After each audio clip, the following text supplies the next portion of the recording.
Hello, people of Edmond. My name is Joe Minicozy. I'm principal of Urban 3 based out of Asheville, North Carolina. And I'm sorry that I can't join you to have a kick this series off in person. Obviously, we're all under some pretty stressful situations and trying to do the best that we can given the circumstances. So what we've done today is create a little video of some of our work and our approach to looking at cities from an economic perspective. Hopefully you'll find it entertaining and informative and at the very least fun. But enjoy the show, and I look forward to seeing you in person sometime through this process when this is all over. Thank you. Take care. At Urban 3, we focus on the economics of cities, mapping and modeling them. We're known for these three-dimensional graphics of how cities grow economically and what their productivity is, with their land use. But really what it comes down to is basically city planning. The way that we tend to think of it, or the way that I like to think of it, with maybe come up with a different analogy. I'm going to go through a lot of different stuff, but if you could remember one thing about the way that I look at cities, it's a form of a DNA. Cities are places in time. You start one way, you'll eventually grow to something else, so you can look at different things. So I live in Asheville, North Carolina. Our city will eventually grow up to something, much in the way that I will. So this is how I started my life when I was a kid. That's me when I was 3 months old and I had hair. And this is my path. I'm going to be my grandfather, whether I like it or not. There's not a lot I can do to change that, or more importantly, this guy, my dad. So I'm genetically Italian. Can't really change my DNA. And like any Italian, we like to eat a lot, but we also have a predisposition to heart disease. So my dad had a 7 bypass heart surgery. I don't know what you call that, like a septuple. But you know, Asheville, the same deal. That Asheville will grow up to be something. Are we going to be Atlanta or Charlotte? You know, a lot of people here don't like those cities. We want to avoid their heart attacks, if you will. So we have to make choices. So much in the way that I have to make choices to not have that heart surgery, I have to exercise and eat right. Cities are no different. So as you look at your community and as you think about your community, it's good to have a model of growth that you don't want, but also a model of growth that you do want, because you will grow, you will change, and make sure that you have that course. So speaking of Asheville, Asheville is up in the mountains of North Carolina, the Western Mountains. Blue Ridge Parkway comes through town. We have bluegrass music. We're 90,000 people. We have 40 breweries. We drink a lot. And like any quirky little mountain town, we have men who dress as nuns on tall bikes that eat fire. It's your typical little place. Sort of a joke, but Asheville didn't start that way. This is Asheville in the 1970s. We were essentially dead and boarded up these buildings and just left the city to rot. That's a 1996 Chevy Celebrity right there. So that's not too long ago. And the community here made choices. They said to themselves, that's not who we are. We're not urban anymore. We're rural mountain people. This urban stuff will never work. Don't even try. Don't even bother. And there were a lot of people that changed the paradigm of what the city is. And Julian Price, on the upper left here, started a for-profit real estate investment company. Julian wasn't alone. There were numerous people, including the city, primed the pump with some investment in the downtown. But Julian started a for-profit real estate development company with $15 million of his investment, and I worked for that company. And 75% of the money went into the buildings, and 25% went into starting businesses. So a lot of the words that you see there are all businesses that we helped start up in the downtown. But at the core, it's basically real estate development. So this is a building that we rehabbed as the old Asheville Hotel, and we stripped it out, that screen off, and basically put in apartments with a bookstore on the ground floor. Now, as we were doing these projects, what was interesting is how the community conversed about data. So I love this quote from Michael Bloomberg: in God we trust, but for everyone else bring the data. Why aren't we talking about the information or the economics of what's happening? And if you ever talk with a farmer, farmers are always talking about economics. It's always the crop yield per acre, the water per acre, the labor per acre. It's an economic model just to grow a crop. So if we think of our buildings the same way, and your farm is limited, this is one of the buildings we rehabbed. Is an old JCPenney's department store. So in the ground floor, we put in retail, second floor office, and everything above the second floor is housing. So the city did the streetscape project. So thank you, city, for the garbage can, the bike rack, 2 benches, and a street tree. We took the taxable value from 300,000 to 11 million. So that's a 3,500% increase in the taxes. So do y'all have a 401k plan that grows by 3,500%? That's an incredible improvement on the land. And you know, it's funny the pushback that we got. That even by showing that value, people would say to us, "Well, Joe, that's $11 million. We've got this Walmart at 20 million." It's like, yeah, sure, that's double the value, but it took 34 acres to make that happen versus our 0.2 acres for our building. That's not a fair way of looking at it. If you look at it per acre, apples to apples, we're producing 100 times more taxes per acre than they are. We're producing double the retail taxes. Who would have thought that a furniture store, a tattoo shop, and a beauty salon are double the taxes? They are. Residents per acre, we've got a lot more, and also jobs. So the data is there. You're getting so much more for that property downtown than you are for the Walmart. Or another way of looking at it, there's a tax incentive to do the Walmart and the wrong thing, because basically you can get away with paying less taxes for that product. This isn't complex math that we're doing here. It's simple economic efficiency, and we already talk this way in our community. Could you imagine if I was like, hey, my Ford F-150 gets 650 miles per tank. It's the best vehicle here from a gas standpoint. Like, y'all would laugh at me. You're like, well, it's also got the biggest tank. So rather than total mileage or total value, let's look at value, the miles per gallon. The numbers changed. And at miles per gallon, the BMW is set as the most efficient vehicle on this page. Sorry to you Prius owners, but the BMW is the most efficient. So this is just a simple way of looking at economics at an apples to apples standpoint. But what we also find is that people just are not looking at their tax system. I presented in 2009 at some smart growth conference, and I asked the audience, I said, look, y'all want smarter growth cities and more efficient cities. And I raised my hand and I said, who in this room has read your local tax policy to see how your assessment methodology works? And not a single person raised their hand. And it was crazy to me that we're choosing not to be literate. And this is a quote from Mark Twain: if you're choosing not to read, then you have no advantage over one who can't read. And it's our fault.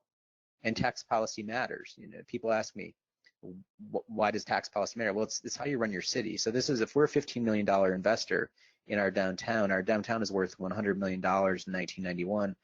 Asheville didn't get a new building in its downtown until 2008. So all of this right here is the value growth in downtown just in that a 20-year period. Now, to show you that it's not all love and roses in Asheville, this is Chris Peterson complaining about downtown investment the city was doing. So they invested $26 million in downtown revitalization. So, okay, $26 million is a lot of money. But let's do some math here. If you invest $26 million on a $100 million asset and it grows from 100 to 500, so if you invest 26 and you yield $430 million of new investment, isn't that a good return on investment? Of course. But yeah, we fall prey to not looking at the numbers and the data, and instead we just get emotional about it. And you're not going to stop Chris. Chris has a website with fire and brimstone. That's my mayor with a lightning bolt hitting her in the head. And I asked the mayor, I said, is that a liquor drink? She said it should be. You know, because we lose sight of what a city is. So in my state has made my city has no ability to annex land. Asheville cannot annex land until December 26, 2026. So the land that we have is the land that we have. So my city is a finite boundary of land in only so many acres, and how we use them has everything to do with being efficient, right? You can't make more land. Secondly, if you look up in the Oxford American Dictionary, it says the word incorporate to constitute a company, a city, or other organization as a legal corporation. So by law, we are a legal corporation. It's just like a really big real estate development company. So is my county, so is my state, and so is our country. Joe Biden was on the Stephen Colbert show in 2016, and he said this: the United States is the largest corporation in the world. I'm such a nerd at midnight. I'm looking it up, and there it is at the bottom of the slide there, the code that lists us as a federal corporation. So as a functioning business, my city is 6 times the value of Ted Turner at $14 billion of taxable value. So would you expect Ted Turner to just look at Facebook to make his decisions? Of course not. So my city shouldn't be doing that either. We should be looking at the data of what's happening. We've done this all across the country, stacking up everybody's information. And for every dollar of county taxes somebody's paying out to the county in taxes per acre, their brother and sister's paying about 5 times that in county taxes per acre. Here's the Walmart, here's the mall, that's a 2-story building. This could be in Driggs, Idaho, Durham, North Carolina, or downtown Dallas, as soon as you start stacking stories, you're stacking your value. And you can see that it's not a proportional jump, it's an exponential jump up to 6 stories. Some people ask me, they're like, Joe, you just hate Walmart. And you're missing the point if that's your takeaway. I presented at the International Association of Tax Assessing Officers Conference, which makes a planning conference feel like Burning Man. I don't know if you ever hung out with a bunch of assessors. They're super awesome people, but they're massively nerdy. But this guy got up and presented this amazing presentation at 8:30 in the morning, and he showed spreadsheet after spreadsheet after spreadsheet on how cheap Walmarts are. So think about that. It's brilliant. He's getting all of his property tax bills lowered in one meeting. That's efficient. So I went up to the microphone and I asked him, I said, Mr. Terrell, what's the useful life of one of your buildings? And he honestly shot back 15, maybe 20 years. We designed the building to depreciate it as fast as possible. We don't care about the buildings, they're throwaway. We designed we're more about the network of distribution of goods. The buildings are cast-offs. So that's it. Their investment in your community is 15 to 20 years from the mouth of the director of real estate, of property tax, or their commitment to your corporation is the life cycle of a cat. We at least mourn the passing of the cat, you know, but this is a joke. I'm a dog person. I'm just making a point here. It's a very limited investment with that type of architecture, and it's going to depreciate really quickly, which means as soon as they open the doors, that's the best day that that thing's going to be producing taxes, and it's all downhill from there. So just be aware of that. Understand the system. But why don't people see that? A lot of it is because of the complexity, the jargon that people use when they talk about taxation. And what we like to think is like, okay, if I can show you your brain with your creative thought process and the green stuff and your brainstem activity and the blue stuff, if I can show your brain, can I show you an economic MRI of your place? Can we make an economic model of your region? This is Hennepin County, which is home to Minneapolis. And we don't even have to label downtown. You can see it popping up in the model. So this is how we do that is basically asking a different question about the data. So back to Asheville, this is my county. 350 square miles of area. We have non-taxable in gray. So this is Mount Mitchell State Park. This is our federal park. This is Mount Pisgah. So I've got low value in green, high value in purple. So low value, high value. This big purple blob right here is the Biltmore Estate. The Biltmore Estate is America's largest house, and it's worth $100 million. Well, it's not a fair way of looking at it because the house is 180,000 square feet and it's on 8,000 acres of land. I don't know anybody that's got that. So it's like having the biggest gas tank. So, but this is how people look at real estate. And it gets, you know, you're going to see one level of information. But if you just change the question and say, rather than saying total value, let's go value per acre, the map changes. Now I'll just show it to you in 3D. Can you guess where downtown Asheville is? And you can see it popping up right here. So this is Asheville. This is our little cousin of Black Mountain. You can see its downtown popping up. It's about 9 miles away from Asheville. And in defense of my cousins who live out here in Fairview, they think they're paying a lot of taxes relative to maybe some people that they know around them. They have no idea what we're paying in county taxes in the downtown. So when we make this model, it helps inform what's going on from a productivity standpoint. We can see geographically what's happening, but we can also make decisions about, okay, Black Mountain's doing something interesting. Why aren't we having more of that in our region? And we can make land use decisions. Now, sometimes people push back. They say that's North Carolina, we're different. Okay, well, here's Travis County, Texas, which is home to Austin. And you can see downtown Austin popping off the map. Here's Manchester, New Hampshire, and you can see downtown Manchester popping up. Here's Bozeman, Montana. You can't help but notice where downtown Bozeman is. And even something as small as 8,000 people, Brevard, North Carolina. It's a little village about an hour west of Asheville, and you could see its little downtown popping up there. The tallest building in downtown is a 3-story building. Now, retail is a big driver in a lot of places. People say, but what about retail? It depends on the state. It depends on the policies, on how we can map it. But in Minneapolis, we're able to map it. So here's Hennepin County again, which is home to Minneapolis, and here's their retail model. It was fun because this is Mall of America world. So you've got Mall of America right here. And I was asking Josh McCarty, the analyst on the project, I'm like, where's downtown? And he said, oh, it's up over here. So this is downtown's retail production compared to Mall of America, which is a monolithically retail environment. So the Mall of America has nothing but, well, it's got a hotel, but it's also just mostly just retail. And even downtown that has offices, nonprofits, government buildings, all this other stuff, housing, it's crushing it in retail. It's not just Minneapolis. We'll take a smaller place of Durango, Colorado. In Colorado, the cities run mostly off retail taxes, and the county gets the property taxes. So here's the property tax model done as a series of plateaus. So we have downtown as a district. We basically made districts that match the retail districts. And on the south side down here at South Durango, that's basically the strip with the mall, the Home Depot, the Walmart, all of that's down there. So there's the property tax model. Here's the retail tax model, and downtown still killing it.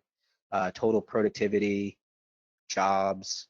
What was cool about Durango is we had a couple businesses that opened their books, and when they do that, we can display them. So they wanted an apples to apples comparison of themselves versus the Walmart. So Peter and Tim, Peter has a bookstore, Tim has a coffee shop, although Tim sells a lot of kitchen supplies and stuff. They're both a little quirky, but here's their footprint difference of those retail establishments versus Walmart. We used Walmart's annual report to pull their data as well as their actual assessor files. So this is the county tax production. Who would have thought that these little businesses were 15 times the property tax productivity? But they are. They're was that 5 times the retail tax per acre production, and a whole heck of a lot more jobs. So just by looking at that layer of economic information, you can see a tremendous amount what's happening with these small businesses are incredibly productive. But we should ask the next question: who's hiring the local attorney? Who's hiring the local accountant? Who's hiring the local website designer? The blue side or the gray side? And what about the social side? Who's sponsoring the Little League team? Who's volunteering for the planning board? Who's paying their retail sector employee more per hour, the right side or the left side? So by using data and looking at this, we can say, all right, well, we could understand what's happening in our city a little bit differently, and we can make better policy decisions. One frequent reaction we get from people is, but you just want big buildings everywhere. And it's like, well, that's not true. I can show you some small buildings. So one of my favorites is Charleston, South Carolina. Here's Charleston's 3-county metro area. And I was joking with them. I said, look, y'all didn't make the beachfront real estate, so we're going to go ahead and wipe that out because God made the ocean, you didn't make it. So this is what humans made in value. And you can see the old peninsula popping up in their downtown. The cool thing about Charleston is it's super old. So they have buildings that are older than our country. So we have a birth date for our country, July 4th, 1776 right there. So let's just pull all the buildings that predate the Declaration of Independence. Buildings like this is the Red Dot Liquor Store. It's the oldest liquor store in the country. Built in 1686. Here's the revolutionary getting his drink on. So a super old building, highly productive. There's a bunch of them in the model. Here they are. Here they are in plan. And just those buildings, those 21 acres of those buildings, this is what they paid in county taxes in 2015. Now remember, they paid city taxes and downtown taxes or business improvement district on top of that. But this is just what the county got. Out in the county, we have this Walmart that's also 21 acres, about the same acreage, and this is what it paid the same year.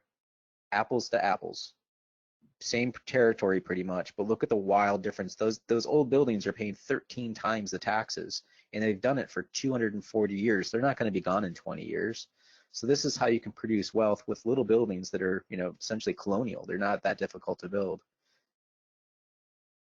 A frequent pushback is that my community doesn't want density. We don't want to be dense. All right, fine. Gwinnett County, Georgia, east of, just a little bit northeast of Atlanta, told us that. And Lawrenceville is the county seat. I had never heard of Lawrenceville. We're about 3 hours north of there.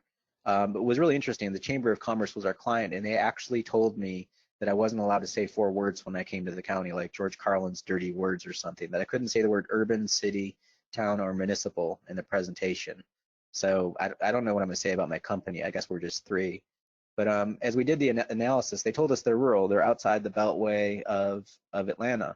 And I called up our client, and I was like, Kelly Brownlow was the economic developer. And I said, y'all are 812,000 people. And she said, yeah, but our county's 460 square miles. We're huge. Okay, well, density is the people in the area. So they're about 1,900 people per square mile. So this little green box is a square mile. Each of these people represents 100 people.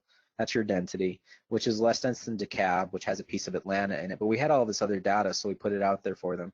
So they're actually 200 people denser than Mecklenburg County. And I asked them, I said, hey, what's in Mecklenburg County, North Carolina? And somebody in the audience goes, Charlotte. And I'm like, yeah, you're 200 people denser. You didn't produce a Charlotte. I know what Charlotte is. I've never heard of Lawrenceville. You're 600 people denser than Davidson, Tennessee, which is home to Nashville. This is Nashville. That's Charlotte. Both of those places have professional football teams. There's no such thing as the Lawrenceville Cowboys. Here's Austin, Texas, Raleigh, Asheville. This is where I live. This is Chapel Hill, North Carolina. This is what rural looks like. I don't know what that is. So when we did their model, it was kind of telling to me because it's kind of really yellow. And I asked the analyst, I was like, Josh, could you turn it outside? And he did, and it looks like a 1970s shag carpet. It's like the same thing all the way across the model. The reason why we were kind of freaked out is this is what we typically see. So within the model and the data, we could see Chapel Hill, Carborough, and Hillsborough. And I could also see their downtowns, downtown. And this is some new urbanism over here. I can see what's going on physically by the financial model. I didn't know how to read this. So the most potent building, the tallest spike in here, is the most potent building is this thing, built 100 years ago at $8 million an acre. That's it. They haven't gotten anything more productive than that building. So here it is. This is their productivity compared to all of these less dense places. They're creating so much less wealth. So we put the 3 counties on a economic heart monitor and ran a pulse on them to pulse them out. So we've got Davidson County, Travis County, and Gwinnett County, and Nashville peaks at 192 million. The less dense Austin peaks out at 476, and they're flatlining at 8. So that's what they built. And it was funny because somebody in the audience said to me, she goes, well, but we don't want to be urban. And I said, I never used that word in the entire presentation. You have all the same horizontal infrastructure as these places and none of the vertical stuff to pay for it. Are you guys going broke yet? And one of the county commissioners goes, yeah, we're broke. I was like, well, how? How did you get there? Hello? You built all of that stuff. You didn't build any wealth. And this is how cities, by saying no to stuff, you're actually making choices inadvertently that have economic consequences. It's going to be much more difficult for them to fix their problem. A frequent reaction is, but we're growing, we have plenty of income. Growing and growing wealth are 2 totally different things. Lafayette, Louisiana, asked us to come in and do a full return on investment model. We worked with Chuck Marone from Strong Towns. I highly recommend Strong Towns, reading his blog and what he does. Chuck's a civil engineer, so he handled guiding us on the cost side. We made the revenue model. You can see they're downtown right here, and then this is a new urbanism thing called River Ranch, and they generally spread out into the swamp. Pavement, they got a lot of roads. This is our distribution weighting system to distribute the cost of the road system. As we were talking about it, it was kind of alarming that the way that cities look at roads are listed as assets. So if you have a road or a pipe, or you'll find it in your books, in your CAFR stand as an asset. We were talking with the finance officer, and I said to Lori, Lori, look, my computer's an asset. If I had delivery vehicles, that's an asset, or if I had real estate, that's an asset. I can sell you my computer, my van, or my building. Can you pick your roads up and sell them to Baton Rouge? And she said no. And I said, well, that's not an asset now, is it? And Chuck goes, that's a liability. And she goes, but our CAFR standards. I'm like, we're not going to follow your CAFR standards. We're going to actually cash flow you the way that you operate. So in red is their liability load for replacement reserve for all of their roads. That's what they actually should have in the bank in red. In blue is what they actually have. So let me ask you a complex municipal finance question. Do you have enough blue to pay for the red? Now the scary thing is their liability is 18 times their revenue. And they started taking out loans. They started going after bonds. Well, when you go after bonds, the bonding companies have first right of refusal on your money. So they're skimming off the top. So they actually don't have the 55 million that they think they have. They only have 25 million for $1 billion liability. So when you run that through the model, this is what it looks like. So we floated the city in a lake, and everything that's below the water line is their cost. Everything above the water line is their revenue. So you net your revenue against your costs, what's in the black versus what's in the red. Here's the whole city in 3D, and if you drop this on the floor so everything pops up vertically, this is what it looks like. If anybody's colorblind, here's the model that reflects it in colorblind scale. So basically these areas out here are massively upside down. And they told me, like, Joe, people really want to live out there. And I said, yeah, that's what you're paying them to move out there. That's a subsidy. So as long, if you can afford it, great. But if you can't afford it, you might want to watch where you're losing your money. And the scary thing is, it's just, there's some simple metrics. So in 1950, they had 34,000 people, 5 feet of pipe per person, 2.4 fire hydrants. They grew their population to 121,000. They grew their pipes to 50 feet of pipe per person and 51 fire hydrants per thousand. So 350% growth in population, 1,000 and 2,000% growth in liability. And they told me they got rich. They got oil money out of the Gulf. So we're like, all right, we'll measure that too. So they were poor in 1950. Their household income was about 28,000 adjusted for today's dollars, and they grew it to 45,000, which is actually wealthier than Asheville.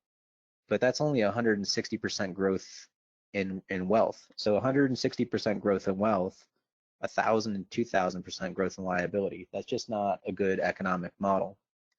But surely this is an isolated condition. This is just not happening anywhere else. Well, that's not true. It's pretty happening in a lot of places. Here's Lancaster, California, which is up and over the mountain from Los Angeles, out over here. They've kind of spread themselves out. They've got a pretty small downtown, but you can see it in the model. The scary thing is they have 953 miles of roads, which is a lot of roads. Put it a different way, when you put it on a map, they basically can pave a road from Los Angeles to Portland, which is kind of crazy. So we put all their roads on a timeline, and you can see their great-grandparents went on a little road building spree in the early 1900s, and then they went to sleep until World War II, and then they just kind of got a little crazy, particularly in 1953 when they built all of those lane miles. So when their grandparents built all of those lane miles, that comes back to haunt your parents' generation with the first rebuild. So every 50 years, you have to rebuild those roads. You have to rebuild pipe, all of that stuff. It doesn't last forever. So when they did a first rebuild, they made the mistake of annexing more land, letting out more development, which meant more roads. So we get a second rebuild on that 1953 road, and it brings along with it the new stuff. So we stopped them in 2016 and said, we're just going to see how you carry the cost of your existing roads and what that looks like. So this is what it looks like. So that first wave was kind of crazy. And then they went ahead and just repeated it without thinking it through. And no one penciled this stuff out after World War II. We just did it. And now here they are, without adding more roads, it's getting bigger and bigger, and without adding anything. That's the capitalized expense of the growth of your liability.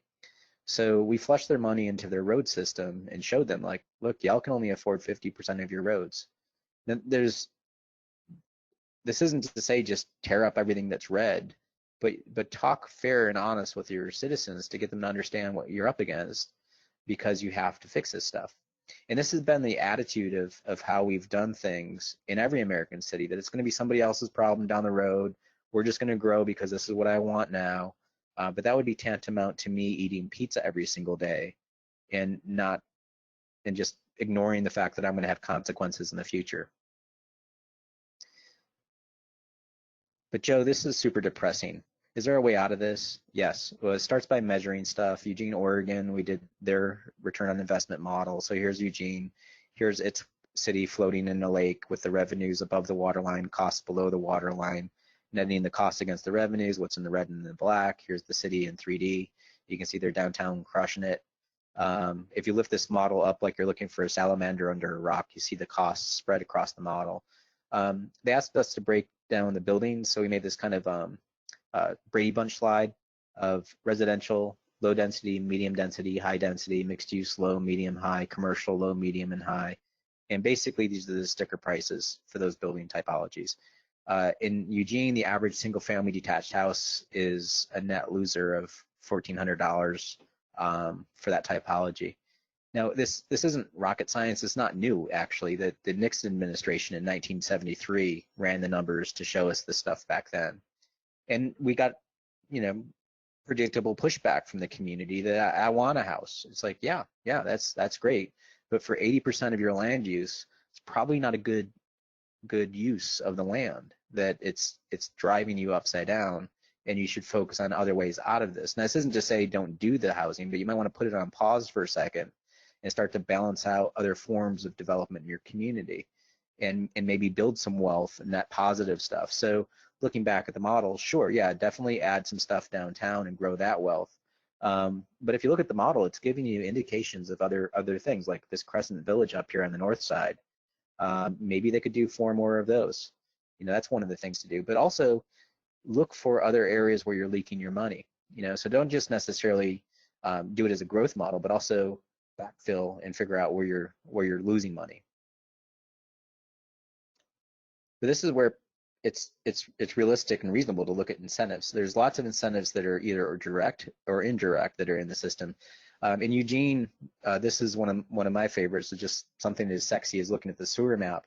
This is the colored map of all the basins, all the different sewer basins. So each of these different colors is its own standalone trunk system of sewer pipes. And we asked the engineer, we said, so when everybody flushes a toilet, do they all pay the same per gallon flush for their sewer system? And he said, yes, of course. And I said, okay, so these people here pay the same as these people up here. And he said, yes. And I said, okay, so these on the north here, they have 8 lift stations. These pink things are lift stations. Those are about $1 million per lift station and costs about $50,000 a year to maintain those. So that neighborhood has a $20 million subsidy to it because everybody else in the community is picking up that cost. And they just weren't aware of that. And again, that's just something about have the discussion, run the numbers, and understand that. This is just geospatial modeling. And I know this joke isn't going to work for people over the age of 35, but I like to make it anyway. It's geospatial. Make a map, look at the data, let it inform you. One of my favorites, and the reason why I was at the assessors conference, was to show them this. This is the dirt value per acre in Cheyenne, Wyoming. So there's no buildings here. You expect the world like this neighborhood and then up here on the north upper left here, everybody's blue. So everybody's the same value per acre. But when I was presenting to the community, I asked them about this big blue pad right here, and that's the dirt under the mall. But again, there's no buildings in this picture. So that's the dirt value is 15,000. You can see it over here in the key. And when you cross the street in the same zoning category, it doubles in value. So I asked the assessor, I said, or asked the audience, I said, so how does land double in value when you cross the street? And the assessor raised her hand and she just yelled out, no, no, no, you don't understand. I said, what am I missing? She goes, well, this parcel right here has more land. The more land you have, the lower the value per acre.